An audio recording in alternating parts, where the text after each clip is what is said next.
Բարև։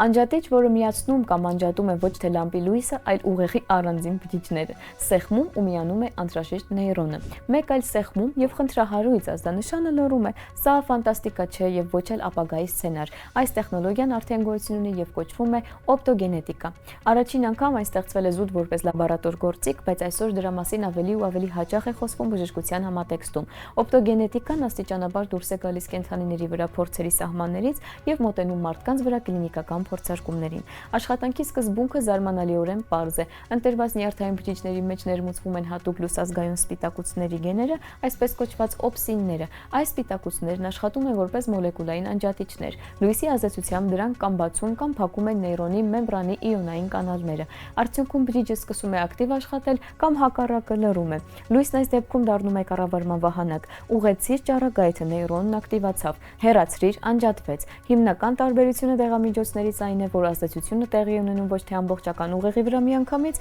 այլ խստորեն կոնկրետ շղթայի որոշակի բջիջների վրա։ Նյարդաբանության համար սա ունի ֆունդամենտալ նշանակություն։ Ուղեղի շատ հիվանդություններ չեն ոչնչացնում ամբողջական հատվածներ, այլ իրենցից ներկայացնում են խափանումներ նրբորեն կարգավորված նեյրոնային ցանցերում։ Որևէ տեղ ազդանշանը ծագում է չափազանց հաճախ, որևէ տեղ չափազանց հազվադեպ, իսկ որևէ տեղ սխալ ժամանակ։ Եթե հնարավոր է միջամտել հենց այս շղթայի աշխատանքին առանց հարևան շղթաների վրա ազդելու, առաջանում է պատճառը ոչ թե ախտանշանները բուժելու հնարավորություն։ Կլինիկական կիրառության գլխավոր ուղղություններից մեկը քրոնիկական ցավի բուժումն է։ Ամերիկյան Modulite Biotherapeutics ընկերությունը աշխատում է եռվորյակ նևրալգիայի հետ հիվանդություն, որի ժամանակ վնասված դիմային նյարդն առաջացնում է կտրուկ, գրեթե անտանելի ցավի նոպաներ։ Երբեմն բավական է անգամ թեթև հպում կամ ծնոտի շարժում, որպեսզի առաջանա ցավային հարված։ Բուժման գաղափարը հետևյալն է. գանգի հիմքում բնական խոռոչի միջոցով եռվորյակ նյարդի մեջ ներարկվում է օպսինի գենը։ Դրանից հետո նյարդը դառնում է զգայուն լույսի նկատմամբ։ Թույլ լուսավորությունը օգնում է ճնշել ցավային ազդանշանները,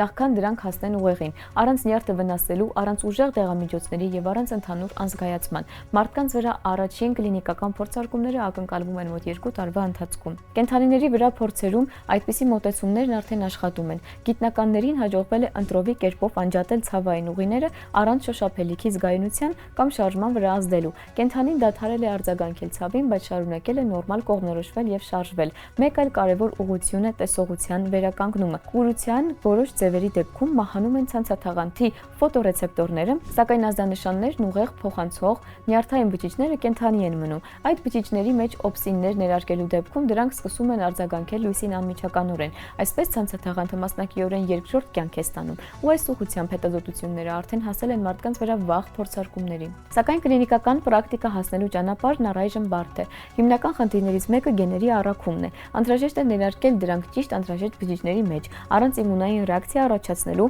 եւ առանց հյուսվածքները վնասելու։ Երկրորդ խնդիրը կայունությունն է։ Օպսինները պետք է աշխատեն տարիներ շարունակ առանց զգայունությունը կորցնելու եւ նեյրոնների հատկությունները փոխելու։ Կան նաեւ զուտ ֆիզիկական սահմանափակումներ, ինչպես ուղելույսը, ուղեղի խորը ստրուկտուրաներ առանց շրջապատող հյուսվածքները տաքացնելու, ինչպես ստեղծել իմպլանտներ, որոնք կլինեն անվտանգ, երկարակյաց ու կառավարելի։ Ուստի այսօր օպտոգենետիկան դեռ ավելի շատ փոխում է հիվանդությունների մեր ընկալումը, քան բուժում դրանք։ Այս մեթոդի օգնությամբ գիտնականները պարզում են, թե կոնկրետ որ բջիջներն ու շղթաներն են պատասխանատու ցավի, էպիլեպսիայի շարժումների կամ էմոցիաների խանգարումների համար։ Այս գիտելիքներն արդեն օգնում են բարելավել ավանդական դեղամիջոցներն ու նեյրոսիմուլյացիայի մեթոդները, բայց նախանշված ուղղությունը հստակ է։ Բժշկությունն աստիճանաբար շարժվում է կոպիտ միջամտությունից դեպի նեյրոնային ցանցերի ավելի ու ավելի ճշգրիտ կարգավորում, ախտանիշների ճնշումից դեպի կոնկրետ շղթաների կառավարում։ Հավանաբար ապագայում ուղեղի հիվանդությունների բուժումը իսկապես նման կլինի անջատիչը միացնել անջատելուն։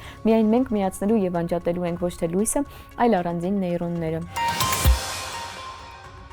Ինչով են սնվելու Մարս ուղևորված աստրոնավտները, եթե մատակարարումները երկրից ամիսներ են տևելու։ Պատասխանը գտնելու համար ՆԱՍԱ-ն հայտարարել է Mars to Table միջազգային մրցույթը մինչև $750,000 մրցանակային ֆոնդով։ Դիմումներն ընդունվում են մինչև տարվա հուլիսի 31-ը։ Մասնակիցները պետք է հորինեն սննդի ապահովման լրիվ ավտոնոմ համակարգ, ինչպես աճեցնել մթերքը, ինչպես այն վերամշակել ու կերակուր պատրաստել հենց Մարսի վրա առանց երկրից մատակարարումների։ Այստեղ կարևոր է ամեն ինչ սննդարար լինելու բալանսը, բալանսը, անվտանգությունը, համը ու հարմարավետությունն անձնակազմի համար։ Սնունդն այստեղ ոչ միայն կալորիաների աղբյուր է, այլև գոյատևման ու հոգեբանական կայունության գործոն։ Մրցույթը բաց է բոլորի համար՝ ինժեներներից ու կենսաբաններից մինչև խոհարարներ ու ուսանողներ։ Սա արդեն ՆԱՍԱ-ի երկրորդ նմանատիպ մարտահրավերն է, բայց այժմ պահանջվում է ոչ թե առանձին տեխնոլոգիական լուծում, այլ ամբողջական աշխատող համակարգ։ Հետաքրքիր է, որ մարսյան լուծումները կարող են օգտակար լինել նաև երկրի վրա բևեռային արշավախմբերում, աղետի գոտիներում և հեռավոր շրջաններում, որտեղ սովորական սննդի հասանելիությունը սահմանափակ է։